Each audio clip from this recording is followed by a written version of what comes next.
Guardians, welcome back to Gaming with me, Tony Mo. Welcome back to Destiny and another episode of The Daily. That's right, this week we're going to be playing through Lost to Light. It's a heroic story mission that takes place on the moon. Basically, we're going to get that crystal piece of Crota's soul, and then the Taken are going to try and kick our butt. So, I want to remind you guys to please submit any modifiers, topics, or questions that you have down in the comment section below. We definitely need more of those all of the time. And of course, any of you who are new to the Daily series, there is always a description of what the Daily actually is down in the comment section below. So be sure to give that to read so you understand what the hell is going on in each of these episodes every single week. Speaking of modifiers and such, let's talk about this week's modifier.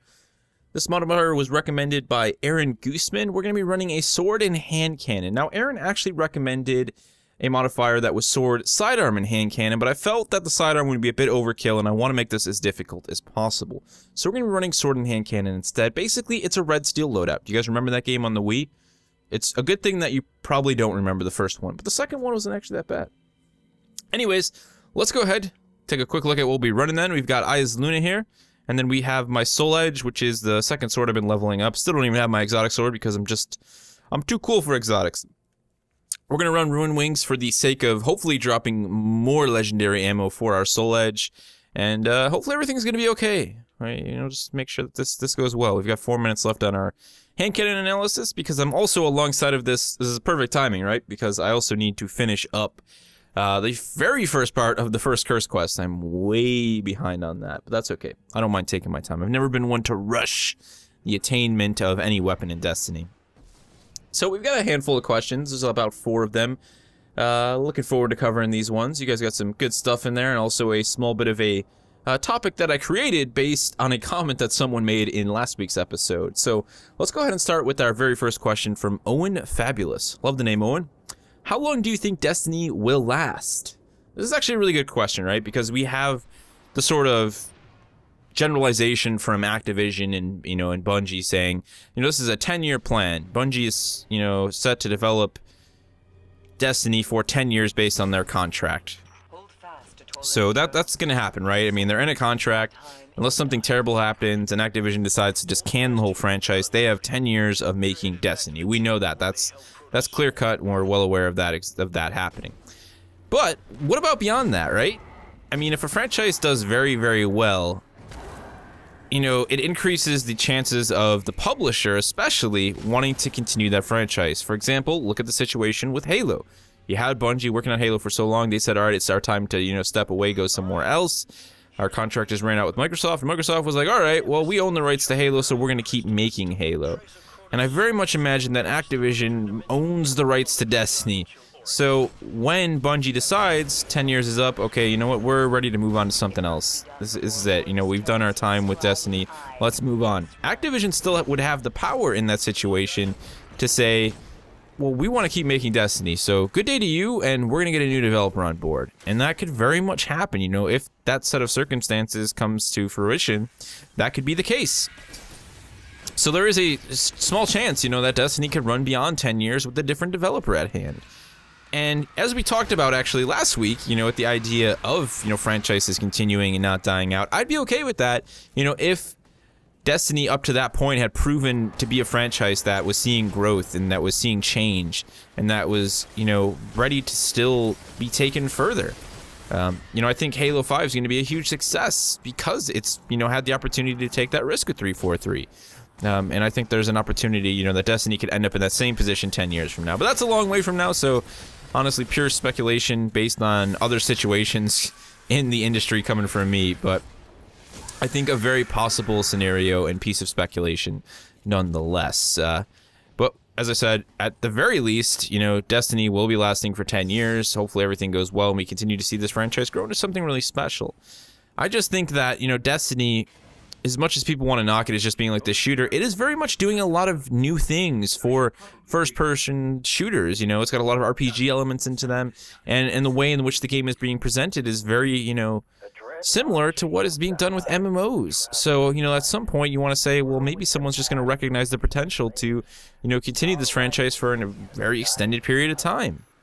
similar to what's happened, you know, with World of Warcraft. And, you know, considering it's the same publisher behind the helm, essentially, you know, I think they'd be very on board to continue that opportunity, not just for the sake of money, but hopefully for the sake of seeing potential. A little bit of both there. So hopefully that answers your question. Owen, we actually have another one from Owen that I thought was definitely worth discussing. Owen asks, what subclass is most effective in PvP and PvE? So I want to talk about the PvP side of things first, because I'm not one to really ever complain in PvP. I've gotten over the complaining in competitive games a long time ago as someone who grew up playing a lot of competitive games, from Counter-Strike to Halo to Gears of War. You know, I spent a lot of time in the more competitive type scene, even doing some, you know, small tournament play online. Junior Cyber Athletes, you guys have heard me blab on about that 500,000 times. Looks like we finally finished that, and now we're cornered by a crap load of Thrall. Holy hell. Wish I had sword ammo right now. I probably should have popped a synth. I knew they weren't going to give me sword ammo to start this thing, so...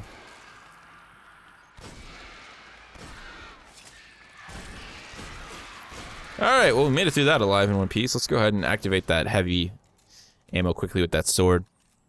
Before we continue on with Owen's question here. So, you know, that's just me. There's, honestly, the worst thing you can do, and this is something I actually wanted to talk about, you know, in PvP type experiences, some people just will go on these non-stop complaining sprees. They'll complain about every single way that they die, and then they just keep dying over and over. And you know what? That's not going to change. The more you complain, the more you're going to die. The real answer is to ask yourself, okay, I can't do anything about the way the Sunbreaker works, or the way the Stormcaller works, or the Gunslinger. So how do I counter it as a player? What do I do? You know, and that's the way I look at solving problems. There are plenty of ways to counter Sunbreakers.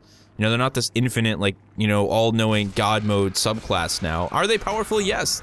And damn well deserved. The Titans have been shafted in terms of physical attack damage classes, you know, since day one. And everybody else has had, like, these awesome multi-attack, you know, attacks. The Titan's been reserved as a defender, you know, for the most part. And I'm okay with that. I'm just saying, it's about time that we got our due. And everyone else got their comeuppance for doubting our attack ability for so long. But for me, you know, I don't really see one as being more powerful. I see Stormcallers tearing it up in the Crucible. I'm still seeing Gunslingers dominate, you know, Sunsingers. There's just a place for all of them. It's a matter of how the player can manipulate that subclass to be as effective as they can be. That's the way I look at it personally. So, I don't think there's one best subclass in PvP across the board. Do I think that within each of the classes that there are subclasses that are, you know, in my opinion, personally more powerful? Yes. I mean, obviously the Sunbreaker is a much more powerful choice than the Striker when it comes to PvP. You're not going to get nearly as many kills with the Striker as you will with the Sunbreaker. You know, a lot of that is situational, but for the most part, if you go in Sunbreaker, you know, you're going to be able to get possibly 4 or 5 kills. Or if you're talking, you know, Striker, you'll be very lucky to get that many kills. You only have one attack. You know, the Striker isn't a multi-use subclass. That's just how it was built. Alright, he's been taken already. We're good to go there. Now, from a PvE perspective, I do want to continue to talk about the Titan subclass, because this is something... Subclasses, this is something I'm completely... I do find an issue with, right? Back in the day, pre-Taken King, Defender was all I ran, 24/7. The only time I ran Striker was in the Crucible, because it just made more sense to me. But from a strike standpoint, from running Nightfalls and running Heroics, you know, with my fire team, it was Defender all day. I was sort of the Paladin, and I was okay with that. I loved that. And I always hoped that they would expand on the Defender subclass and make it, you know, even more Paladin-esque in some way. Now, though, the way that the game plays out, and the way that, admittedly, they've tried to balance heroic strikes, they've tried to balance Nightfalls, so there isn't as much, you know, one player or a group of players camping in the corner just doing damage over and over. I'm on board for that. I like how all of the new strikes in Nightfalls and heroics, you know, even the story missions, are more momentum-based. It's more about being out, moving around, and doing damage while evading attack, and less about sitting in a corner with the bubble pop. That being said, though, I almost never use my Defender. I haven't ran into one single Nightfall since the Taken King launched that my team ran anyone in a bubble ever. You know, I pretty much end up playing with a Warlock, a Hunter, and myself as the Titan, and I run Sunbreaker all day long because the Sunbreaker allows me to kill things more quickly. And more often than not, it's better that you just slaughter the enemies in front of you rather than trying to hide behind a shield from them. It just ends up being the better choice, and that I think, is some balancing that Bungie needs to look into moving into the future, because I do feel there needs to be situations where the defender is still like the go-to option. I mean, even in the raid, you know, like we've ran most of the raid except Oryx, and we didn't have any defenders. You know, Weapons of Light wasn't really like a huge focus. Maybe moving into the, you know, hard mode version of the raid, that might become relevant again. But I just don't feel that there's enough purpose for the defender anymore. You know, the Sunbreaker has clearly overpowered it in its ability to just do insane amounts of DPS. So that's how I personally feel about it. I used to run my defender all day long. A bit saddened to see it is not such an effective subclass anymore. But do I think there's a best subclass choice in PvE? I mean, there are subclasses that are obviously built towards that. You know, I feel like Blade Dancer in PvE is kind of like no bueno. It's more so about Gunslinger. Obviously, at this point, Night Stalker really is the go-to PvE subclass. And in terms of the Warlock, they can kind of, you know, be effective from every subclass. You know, you've got the ability to self-res with the Sunsinger, which is definitely useful in a lot of really ridiculous clutch situations. You know, and then Nova Bomb, and then even looking at Stormcaller, you know, these are all things that are effective in the right situation in PvE. So I feel there's a good variety between the classes now in terms of their effectiveness in PvE situations. I think they've done a good job with that, you know, apart from what's going on with the Titan. Just pop a few heads here. We finally did get that, so we don't... Glad we finished up my curse thing. We'll have to go back to Banshee and see what's next. Moving on, Mason Brooks asks, do you think the Sleeper Simulant is the best heavy in the game now? No, I don't think there is any best heavy. Are there good heavy options? Yes, like, you know, that FWC rocket launcher, the Vertigo I have, that's a really solid rocket launcher. I would strongly recommend that to anyone who's looking for a rocket. You know, we've got some solid LMGs. You know, Thunderlord Year 2 is super awesome. Big fan of that. I think it's really powerful and totally useful. Sleeper Simulant is really effective as well, but I think the new way forward for exotics and, you know, overall weapon balance in Destiny is a big focus on making sure that when a weapon is going to be really powerful, it's more about having it be useful in a specific situation than having it be sort of the end-all be-all for all situations. Obviously, that was the huge problem that we saw in Year 1 with the Year 1 version of Gjallarhorn, right? It was just way too effective in way too many situations, and that's not what we wanted. That's not what Bungie wanted. You know, that was an inadvertent mistake in when they balanced that weapon and created it. They want exotics, they want, you know, legendaries that are more about individual situations. I think especially when it comes to exotics, right, that's really what they're trying to craft. And I think Sleeper Simulant is a prime example of that. It's a very powerful exotic in the right situations. You know, it has very limited ammo capacity, which I think was... The more time I've spent with that after my first impression saying that I felt that was a low, I feel like that was just a really great design decision. And I knew that was going to happen. Son of a monkey. I should have been more careful. There's no reason to have died there. That was a bit pathetic on my part. Alright, here we go again. Well, we've got more time to discuss the topics now, don't we? Let's make it happen.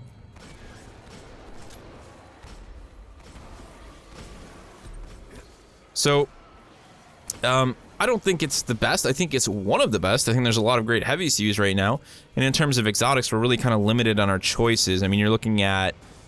What do we have? There's a Year 2 version of Truth, is there? I'm not actually sure, to be honest. I think we have Truth. We definitely have Thunderlord. I know that one's there. And then we have, you know, Sleeper Simulant now. At least for now, until we stumble upon some more exotics or Bungie releases some more exotics. So it's definitely a go-to choice, but it is very situational. And I'm actually working on a piece, discussion piece, that talks all about, you know, Bungie's change to exotics in Year 2. A lot of people feel that exotics in Year 2 are just crap, but I disagree. I feel like they've just been much better balanced for the better of the game. Holy crap, we're gonna die again. That was pathetic. Alright, a bit more focus needs to go on here. I'm really upset about dying twice in this, to be honest. It's kind of disheartening. We need to clear them out is the problem. I'm getting way too antsy with rushing that. Sometimes you can get away with it, though, you know? Just kind of going by what you've done in the past, and usually even when I solo this one, I can just run through it without any issue. So let's do a little bit more enemy clearing once we get up there and kill that knight on that ledge. The problem is they're taking knights, not regular knights, so they kind of pwn pretty hard. They own and pwn all in one.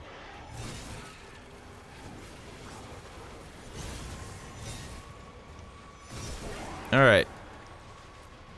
Let's go ahead, we'll pop our super. The biggest problem really is this damn wizard, man. Then you got these knights.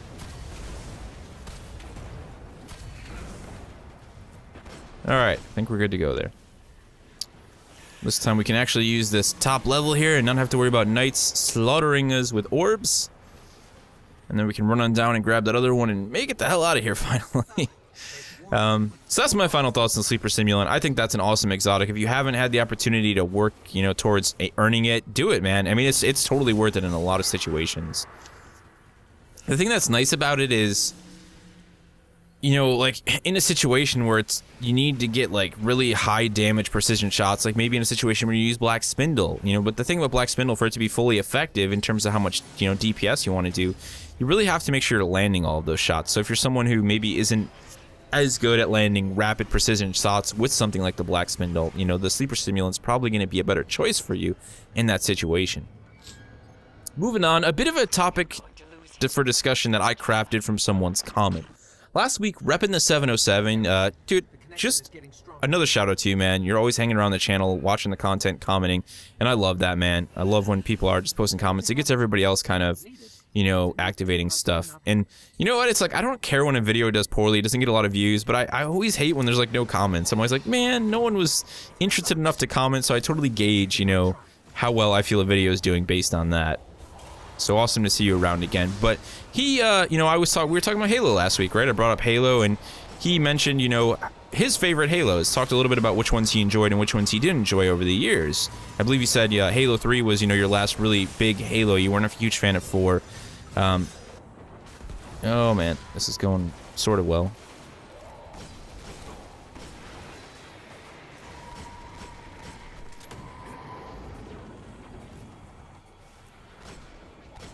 We still have like 3 relics to turn in here. That's our problem, but there's so many freaking snipers. Waiting for some health regen. Okay, we're not actually gonna be able to make it over there. Oh crap.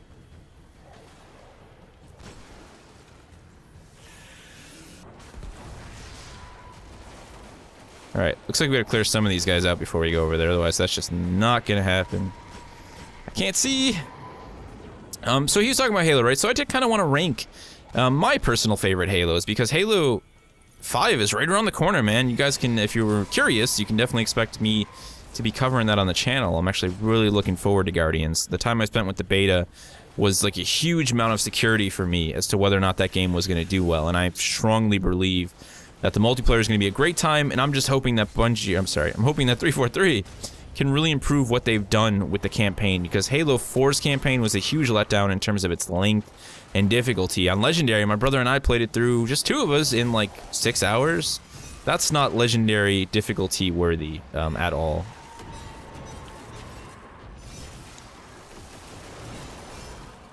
And I was severely disappointed with that. So I'm hoping the campaign can bring it together. But speaking of, you know, if I had to go ahead and rank my Halos, or at least talk about the ones that I thoroughly enjoyed, you know, Halo 2, I think at the top of the list for just about everyone. That was probably one of the best multiplayer experiences ever. Not to mention the support that Bungie had for it back then was insane. They came out with that multiplayer map pack, which was on a disc. You could install it on multiple Xboxes without any issue. And it had, man, it had like 10 maps for 15 bucks. Like, that is just insane. That is a lot of content for very little. I remember everybody who would come over and LAN party at my house, we all just installed it on their consoles. And it wasn't like you were ripping off Bungie. No, not at all. It was Bungie just being like, yo, dude, yeah, we're hooking you guys up, man. Like, you know, get this map pack. We got tons of awesome content coming for you. Keep on landing this game, play it on Xbox, and it was just an awesome time for games at that point. Which is why I still get deeply frustrated when, you know, apparently we need microtransactions to get some free story DLC. You know, when we got like 10 multiplayer maps, you know? And I think a lot of that, you know what it does? It makes it very aware that the times have changed. And it's not just the cost of game development that has increased. In actual fact, I don't think that's really the problem. I think it's the cost of marketing that has increased. And maybe if Activision stepped down their ridiculously large marketing campaign for Destiny, then they'd have some money to actually make some DLC at an affordable price for everyone. But that's a different discussion altogether. So Halo 2 for me, you know, was a big deal. I mean, it was a huge step up from Halo 1. You look at what happened with Halo 2, and it was like so many changes to the core gameplay of Halo. It was a completely different experience, and it blew everybody's mind. And I remember following Halo 2 for years. It got delayed like twice, and when it finally came out, it was just like, oh my god, dude, this was so worth it. Like, Bungie, I love you. You know, and it was just really great memories for a very long time. Halo 2 is such an exceptional piece of nostalgia for me. Then Halo 3 came on. Halo 3 was I mean, same thing. You know, Halo 3 felt just like a really amazing game. I'm sitting here thinking about Halo now, and all I want to do is go play Halo. Probably gonna have to reinstall the Master Chief Collection actually, because I did want to do some Halo content for you guys before Halo 5 launches. Because we're gonna have a big sort of launch party, you know, weekend with content for Halo 5 when it drops. So very excited about that. Then, you know, we had Reach, which personally I loved Reach because I liked the story and I liked a lot of the components that Bungie brought to Halo. I loved the idea of some of the abilities, the armor abilities. To me, they made sense. It was time that, you know, Spartans finally felt like proper Spartans. I think that was a step towards that. Then you had 4, you know, obviously 343's first array into it all, and, you know, they made some mistakes and then they learned from them. And I feel that 5 is going to be the evolution of all of that. So, I'm very much looking forward to Guardians, and you can very much expect content here, right here on the channel for that. It's going to be really cool. Halo and Destiny alongside of each other on the channel.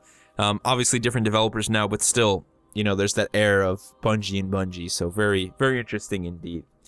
I want to thank you guys for all of your submissions and for joining me for this week's daily. I always look forward to seeing what mission is going to be just because of this. Usually the daily means nothing to me, but on Thursdays when I know I'm going to, you know, queue up this video and go through and create it, it actually excites me a lot to see the modifiers that you guys have submitted, to try and mess around with them, see just how difficult they're going to make it, and it's just fun, you know. It brings a whole new light for me personally to, you know, practicing my live commentary, as well as, you know, making the daily heroic just a little bit more fun and a little bit more challenging. If you guys have any modifiers, any topics or discussion that you would like to submit, feel free to please submit them down in the comment section below. Honestly, I want to hear from you. If you're that person that never comments on YouTube videos, throw a comment, man. Get some modifier ideas going. Be crazy with them. Obviously, there are some really crazy ones that I've had. You know, there are certain things that we just can't do because of the way the game works, which is disappointing. Someone mentioned all year 1 equipment. It's just, at that point, your light level is so low that you can't actually go in and do any damage. Everyone would be immune, so that kind of sucks there, but, you know, it is what it is. I do feel that there are opportunities to kind of mix and match, though, and I'm thinking of some ideas for the future.